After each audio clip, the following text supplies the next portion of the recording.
पांडे जी, विद्यार्थी परिषद में जिनके साथ लंबा काम किया, जिनकी उंगली पकड़कर काम करना सीखा मैंने विद्यार्थी परिषद में, आदरणीय अनंत पवार जी, आदरणीय मतकर मैडम, देवी अहिल्या विश्वविद्यालय के डीन स्टूडेंट वेलफेयर आदरणीय त्रिपाठी सर, आदरणीय पल्लवी मैडम, उपस्थित आप सभी, इतिहास की इंदिरा गांधियों, वर्तमान की बछेंद्री पालों और भविष्य की सुषमा स्वराजों को प्रणाम करता हूं। सुषमा जी का नाम इसलिए लिया मैंने कि आज सुषमा जी की जयंती भी है। भारतीय जनता पार्टी की नेता रही, केंद्रीय विदेश मंत्री रही, आज उनकी जयंती भी है। और आप सब बहनों से एक निवेदन करने आया हूं कि आदरणीय दादा यहां पर बैठे हैं, वो इस महाविद्यालय की विकास समिति के अध्यक्ष भी हैं।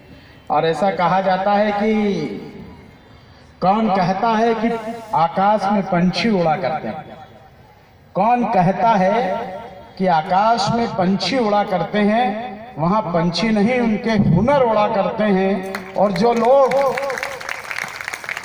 लोग अक्सर चुप रहते हैं, जो लोग अक्सर चुप रहते हैं वो नहीं, उनके हुनर उड़ा करते हैं। आदरणीय कुलपति मैडम, चूंकि ये महाविद्यालय 2 नंबर विधानसभा में, और 2 नंबर में मुझे लगता है कि एक समय था कि यहाँ पर लोग आने में डरते थे। लोगों को लगता था मील मजदूरों का इलाका है, मील मवालियों का इलाका है। कैलाश जी और आदरणीय दादा ने इसका नेतृत्व जब यहाँ पर प्रारंभ किया तो उस समय यहाँ पर टांगे वाले भी नहीं आते थे, टेम्पो वाले भी नहीं आते थे। आज इस 2 नंबर विधानसभा के अंदर विकास का आलम यह है कि सबसे बड़ा मॉल यदि ढूंढने जाओगे तो 2 नंबर विधानसभा में मिलेगा। सबसे बड़ा यदि आप कोई सा कॉलेज ढूंढने जाओगे, वो प्राइवेट है ये बात और है, तो वो 2 नंबर विधानसभा में मिलेगा। सबसे बड़े हॉस्पिटल 2 नंबर विधानसभा में मिलेंगे, सबसे बड़ी होटलें 2 नंबर विधानसभा में मिलेंगे। और इन सब बहनों की कृपा से 4 राज्यों में जो विधानसभा चुनाव होते हैं तो उसमें सबसे बड़ी जीत भी आदरणीय दादा ही जीत के लाते हैं 1 लाख वोट से। तो मुझे लगता है कि इस महाविद्यालय के अंदर इतनी सारी बालिकाएं बैठी हैं, तो मैं आप सब बहनों से एक निवेदन करूंगा। आज 14 फरवरी है, विदेशी संस्कृति के हिसाब से आज वैलेंटाइन डे है, किंतु हमारी संस्कृति में ऐसा नहीं होता है। हमारी संस्कृति में तो राम और सीता ने, या यूं कहें कि हम उस भरत के वंशज हैं जहां दुष्यंत और शकुंतला के वो बेटे थे, और राजा भरत जो हैं वो जंगल में बैठ के सिंह के बच्चों के दांत गिना करते थे।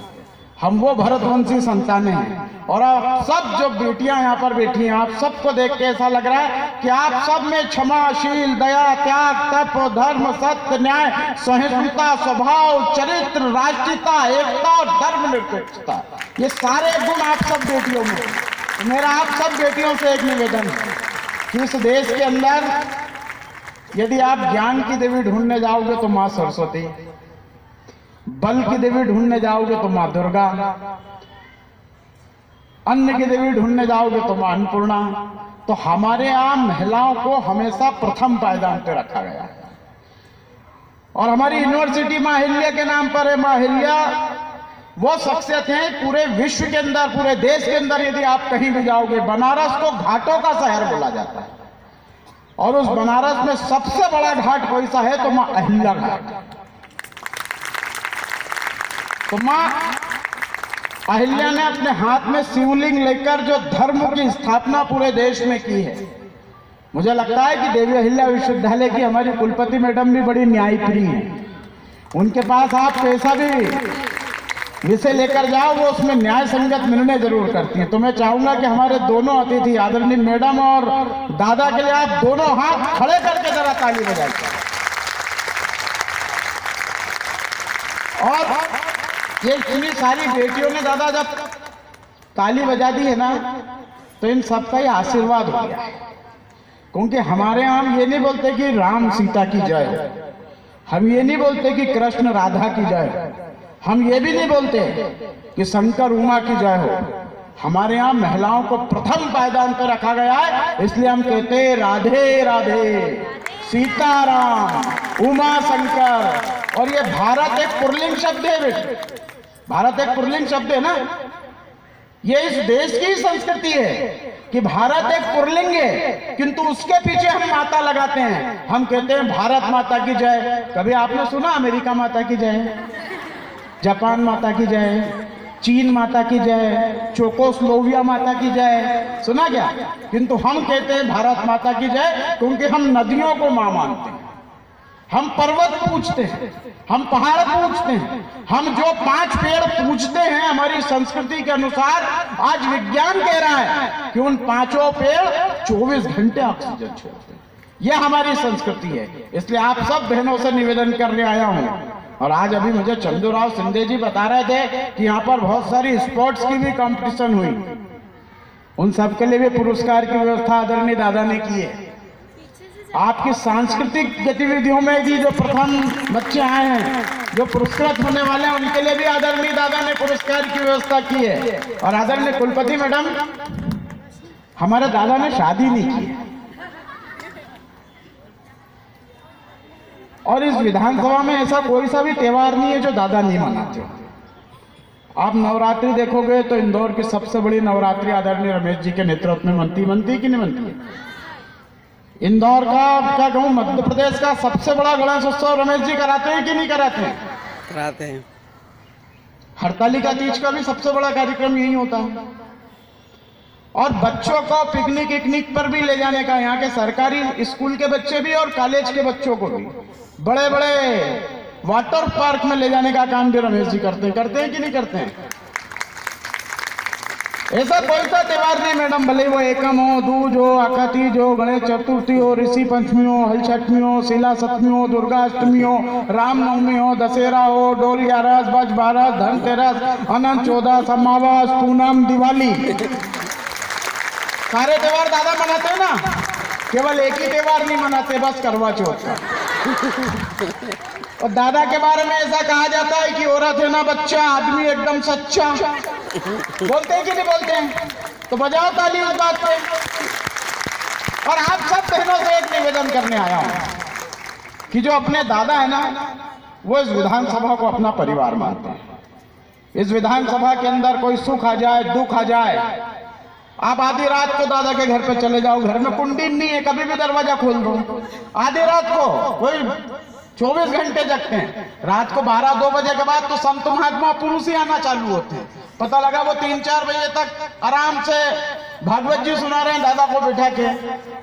मेरा व्यक्तिगत अनुभव बता रहा हूं, लोग संतों को ढूंढते हैं, लोग साधु सन्यासियों को ढूंढते हैं, और साधु संत हमारे दादा को ढूंढते हैं ना। इस क्षेत्र में यदि भागवत जी के माध्यम से इस पूरे क्षेत्र के अंदर ये धर्म की गंगा बह रही है, यह हमारे इस नेतृत्व की देन है। इस क्षेत्र के अंदर अच्छी सड़कें आपको दिख रही हैं, यह हमारे नेतृत्व की देन है। इस क्षेत्र में सड़क, बिजली, पानी, शिक्षा, स्वास्थ्य सबके लिए योजना है। और दादा, मुझे लगता है कि इस महाविद्यालय में वार्षिक उत्सव में जरूर पहली बार आए होंगे, किंतु पिछली बार दादा एक बार आनंद माथुर सभागृह में भी आपके साथ में वार्षिक उत्सव में गया हूँ। उस समय तो रमेश जी ने वहां पे व्यवस्था की थी। तो रमेश जी आपकी चिंता करते हैं, और रमेश जी ये चाहते हैं कि सुगनी देवी महाविद्यालय इतना शानदार बने कि क्षेत्र के अन्य जगहों के लोग हमारी विधानसभा में यह बात के लिए आए कि हमें इस महाविद्यालय में आके प्रवेश लेना है। और दादा की बड़ी सहजता से, बड़ी सरलता के कारण ही मध्य प्रदेश की सरकार ने एक महाविद्यालय और इस विधानसभा में खोलने का घोषणा कर दी है। तो जल्दी ही वो अगले सेशन से वे कॉलेज भी खुलने वाला है। किंतु आप सब बहनों से मैं एक निवेदन करने आया हूँ कि ये हमारा जो नेतृत्व यहाँ बैठा है, आदरणीय कुलपति मैडम, आदरणीय दादा, आदरणीय चंदू भैया, ये आनंद भैया, ये सब लोग विकास करते हैं। किंतु आप सब बहनें केवल इतना करें कि खूब पढ़ें, खूब आगे बढ़ें, क्योंकि आप जो हैं वे देश का भविष्य हैं। और भारतीय जनता पार्टी की जो मध्य प्रदेश की सरकार है उसने तो इतनी व्यवस्था कर रखी है कि आप खूब पढ़ें लिखें नौकरी करें, और यदि आपको लगता है कि राजनीतिक क्षेत्र में भी आना है तो वहां पे भी हमने 50% आरक्षण दे रखा है, वहां पे भी 50% आरक्षण है नगरीय निकाय में। तो आपके लिए नेतृत्व के हर रास्ते खुले हैं। आप फिर भले ही अपना कैरियर बनाएं, आप एमपीपीएससी में जाएं, आप यूपीपीएससी में जाएं, आप नेट जाएं, आप जीआरएफ करें।